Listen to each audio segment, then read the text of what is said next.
Oh boy, guys, I'm a hot mess. I just got done milking. I haven't even gone in and filtered yet, but I decided since it's kind of a dreary day here, I'm sorry if the audio is bad, but I wanted to go ahead and pick these beets, and I wanted to bring you with me. There's not very many of them, and we've got a fun project we're gonna make with them. But first we gotta take them out of the ground. My plan was to go ahead and plant some more beets to replace them, but it's a little wet today, so we'll have to do that another day. Let's get to picking. Now, these beets are getting to be good size, some of them. Ooh, look at that. Nice. And I wasn't sure what we might get into here. There's a couple more. They grew close together, so they're a little smaller, but I'll take it. There's one hidden way over here. I think it's a pretty good size one Oh, I was wrong. Really, really wrong. That one probably could have stayed in longer, but that's okay. What else we got going on here? Now these are the beets. Oh goodness, that's a tiny guy. These are the beets from the Vineyard Chicks. I think I'll go ahead and just pick all of them. Oh my, see, this one wasn't even, no. We're gonna leave, okay, I lied. We're gonna leave those in. They are nowhere near ready. They'll probably die, but I'm gonna try to replant this one. There's 3 left here. Go ahead and pack that in there. We're gonna take out any weeds we see while we're here so that we can come back to replant. We'll leave these 3. We'll know these 3 are from there. Got a few beans here coming. But while I'm opening this up, let's go ahead and dig out any grass, any weeds. My hands are muddy. I love getting dirty. This is great. So now I have all this open space right here where we can come out and plant. Maybe tomorrow it'll be dry enough, but I'll just kind of work up the ground here. Here's the 3 beets we're gonna leave just to see what happens. And we've got a nice, come back a little bit. This is where the onion was. So we've got a bit of an area here where we can come back in and plant. Leave that hanging there. We'll come back to it. And we gotta go clean up so we can filter that milk.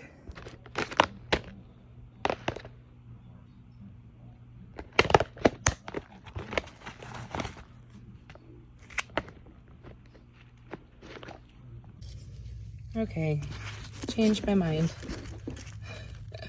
Typical me, right? Okay, so I ran inside because my hands are dirty. Might as well just go ahead and plant some beets while we're here. I've got quite a few here in the packet. And I think what I'll do is I'm gonna go ahead and just, I know it's a little wet. I don't wanna compact this, but it'll be fine. And I'm gonna make 2 or 3 rows here. Maybe just 2. And I'm gonna go ahead and I'm gonna plant these really pretty close together because I don't know how old these seeds are and how viable they might be.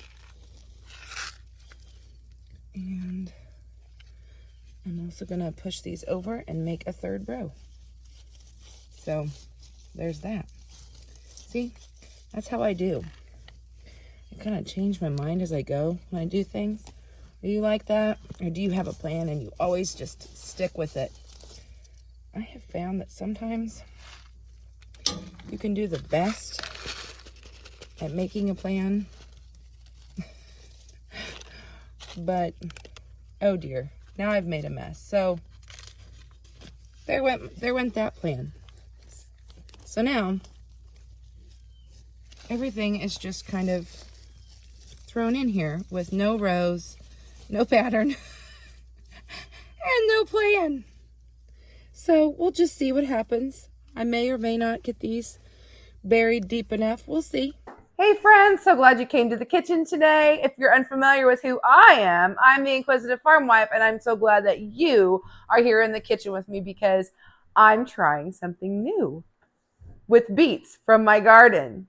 So what am I going to do with such a small harvest? Well, I'm not going to let it go to waste.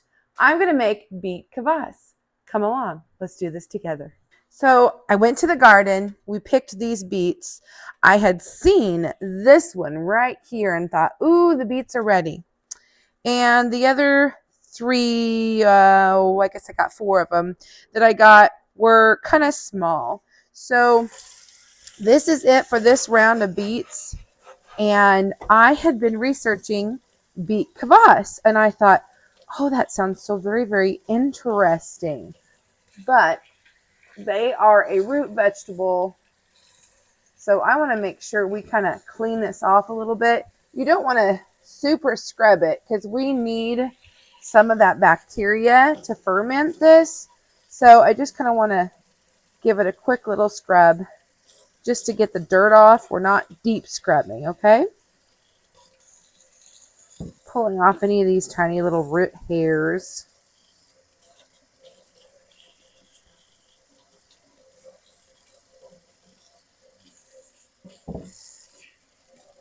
Now, ideally, all your beets, they would be this size. And you would want, depending on what size jar, today we're going to use a quart size jar. You would probably want a couple of these, maybe up to 3 to 4. Probably actually 2 this size would be perfect. You can get away with 1 really large beet. Well, guys, forgot to push the record button. We went ahead and got started here. But what I'm wanting to do is we're cutting off the tops of the beet. And it's a personal choice on whether or not you want to leave that root tail on there. I'm cutting mine off. A beet this size, I'm going to go ahead and cut in half. You want about a 1-inch piece. We're going to stick those in there. This one I'm going to leave whole. We've made the opening in the top and the bottom, so it should extract really, really well. If you cut your pieces too small, then you end up fermenting too fast, and you don't want that. Okay, that's it. So no, you don't have to peel. You actually, it's suggested you don't peel them because you want to have the bacteria from the skin to help ferment this. Or you could peel it and use some sort of a ferment starter. These you can actually keep and use them in salads. You can cook them like spinach or compost. You might notice my hands look really dirty now. So if you're going to be doing lots of beets, I would suggest to go ahead and put on some gloves because it will stain your fingernails and your fingers. But I'm doing so many projects around the farm right now, it doesn't even matter.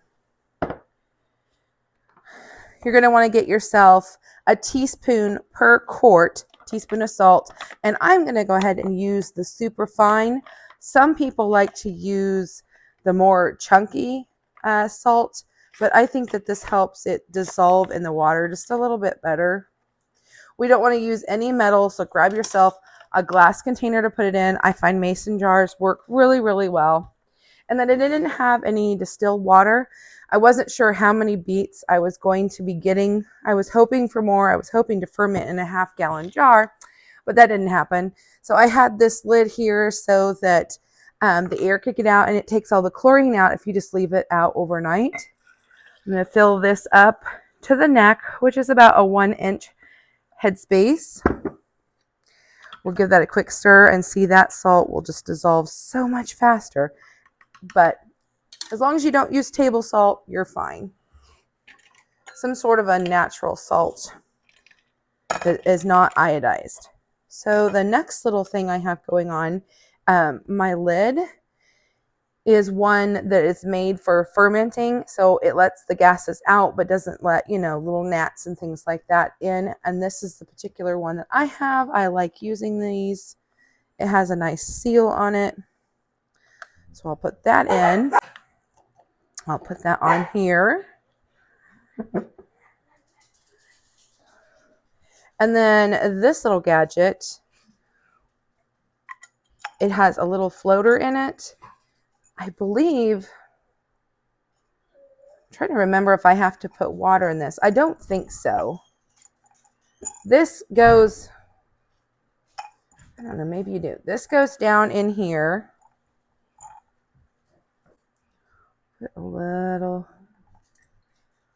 Yes, I think you fill it about half full of water. That's right. That's where the vapor lock comes. Okay. And then you put on this, and I'm going to set it on the counter and just kind of watch it and see it bubble. If I feel like I didn't leave enough room, I can take some of this out. And you can taste this you can start at day 1, but I want to leave this at least 4 days. So I'll bring you back when I do any taste testing or any checking on it, and together we'll go through this process. So hang tight. We're not done yet. Here's day 1. I put this sheet of paper behind so we could see what's going on. It's about the same color as it was, but maybe I'm seeing a couple little bubbles there, maybe. I'm not seeing anything going on here. Okay, friends, it is day 4 on our Beet Kvass, and look at that bubble line. Let's open it up and see. I'm going to bring you a little closer.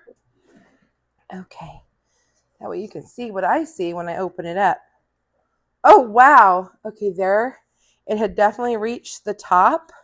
We have foam. Let's give it a smell. I'm not sure what to think of that, to be honest. Very earthy. I'm going to move this foam off to the side here. And then, oh, there is a beet at the top, which I thought they'd all sunk to the bottom. And we've got, oh my goodness, look at the color of this. The color is just gorgeous. It's very vibrant. It's beautiful. But I'm not sure. I'm not sure what to think of this. I've heard that if you mix it with like ginger ale or something, it's better. And that's probably what I'll do to drink it. But let's just taste this to see if it's about where we think we want it to be. Oh. Not sweet at all, obviously. Beets aren't very sweet anyway. Salty. I definitely taste like beets. Yeah, I don't know that it's any more special than, it's not as, fantastic as I thought it might be. I think we'll clean off this top, and then I'm going to jar it up. Well, let's just do it together, friends. I've got a jar here that I want to strain this into. But I want to take this foamy stuff off first. I don't know that I want that involved at all. Looks like we had one beet that floated. That kind of makes me wonder if maybe, I don't know. I'm not quite sure why it did that and the others didn't. Those of you who have done it before, let me know if you know in the comments below. We're going to strain this off. Oh, it is so pretty. So, so, so, so pretty. Okay. And I'm going to take this. We'll cap it off and put it in the fridge.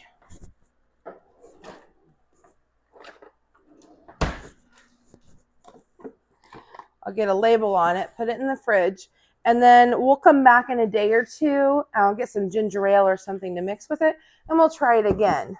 But I have heard that you can actually do a second round on this. So we're going to go ahead and leave these beets in here. We're going to add some water, and we're going to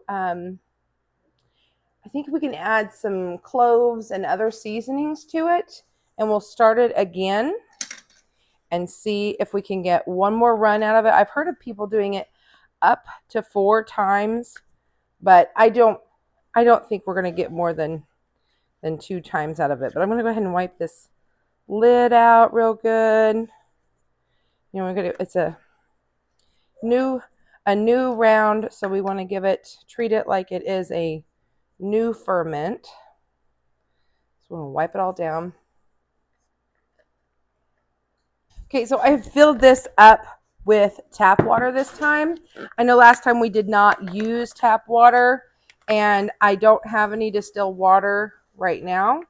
So we're going to try it as an experiment and see what happens.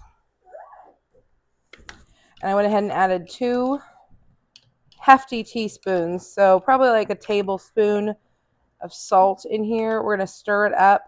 And I did not rinse the beets. I'm kind of hoping that they have enough of the ferment from last time to get this one going, even though we did not use distilled water. I don't know how, but I'm out of cloves. So we're just going to stick this cinnamon stick in here. And if I can get my hands on some, I will add them. But you can always add the powder later when I make the drink. But I'm doing this so that this is something that I can have preserved for the winter months. And I know that all the salt in here is going to be great for hydration. So I'll see you back in a few days when we've had a chance to let our first ferment cool and our second round see what it does. Okay, day 1 of second round of ferment. Seems to be much more bubbly.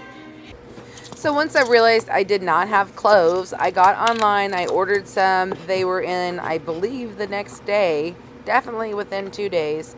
So when they got here, I grabbed a couple, I threw them in the jar and finished the ferment with cloves in there. You might also notice that I put in what would be in comparison to a weight because of the floating beets. Our ferment, our second round on the beets is done.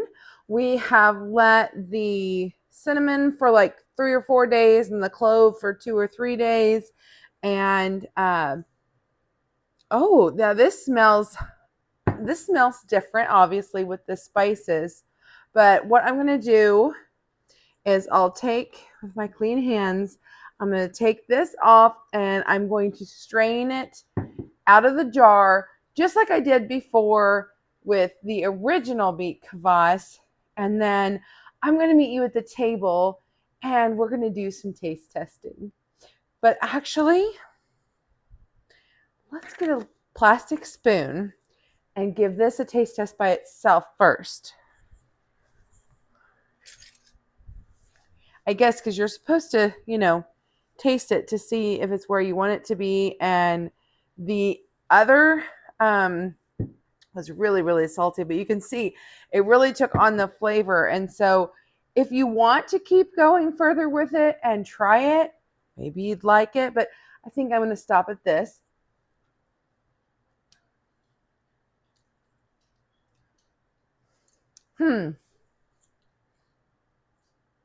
I do think I like it better than just the plain beet. I think I like adding that cinnamon and clove to it. But honestly, it's still not a drink that I would reach out and want by itself. So I've got some mixers over the table and I'll meet you there. Okay, guys, I'm kind of excited for this because, I love trying new things and I don't like giving up quite so easily. So what I've done is I've got 4 cups so that the flavors don't mix in any way until maybe we choose to mix them. I've got our original Beet Kvass that's nice and cold. And you know what? Let's go ahead and try it again since we just tried the herbed one. See if it made a difference when it was cold.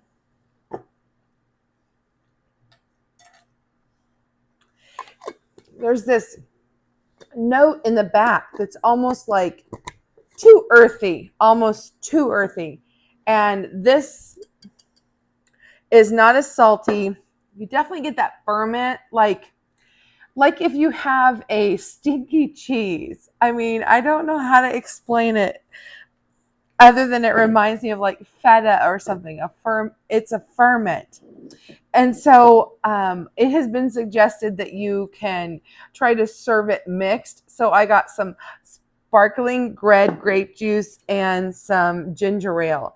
So I thought we could try that. So I'll take a little bit,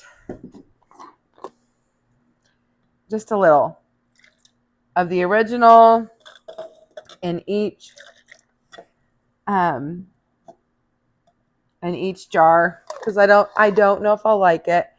And then we'll take and do the same thing. Okay, so these are the original. And we're just putting a splash in here.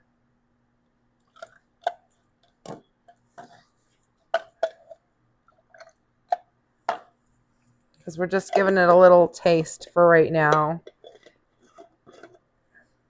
And this stuff does stain, so be careful. So here's the new, here's the original. Let's see. We'll put some, see if we can open this grape juice. My kids always thought this was so fun, you know, like maybe at New Year's or a special family gathering at Thanksgiving or something, you know. The adults maybe had an adult beverage, and oh boy, we're just going to keep going with this, aren't we? And then the kids would get this, and it's been a lot of fun over the years to do that. So I don't know if you can hear the little fizz fizz.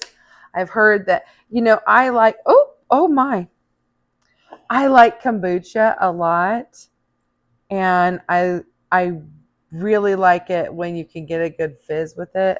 I find that ginger helps do that. Okay. We've definitely must have shook the bottle up a little bit.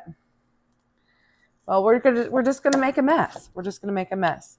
So I'm gonna put like equal parts.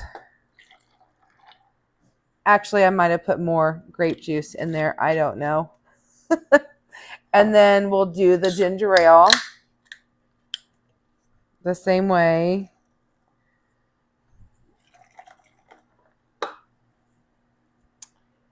And so this is the original.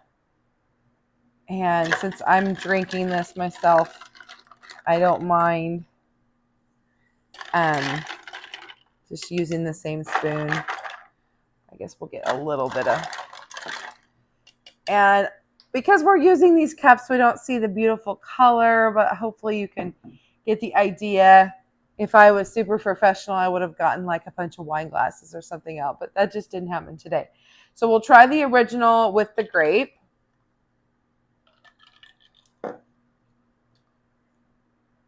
Much better.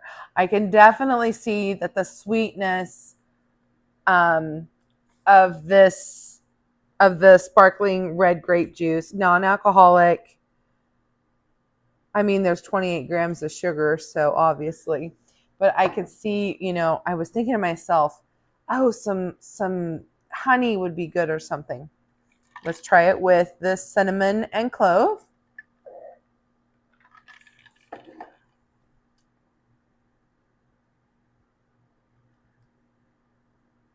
I'm not sure what to say that tastes like. Very much, I think I would still want to dilute it a bit more, which is surprising because it was the second round. Now let's try it with the just ginger ale.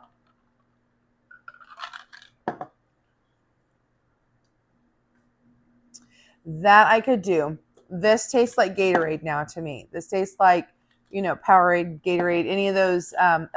This tastes like an electrolyte drink now with the ginger ale. And those sugars are, wow, and it has 30 milligrams of sodium. That's probably why, because we're having salt on salt.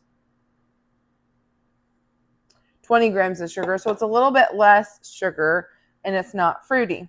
Let's try it with the cinnamon ginger or cinnamon clove.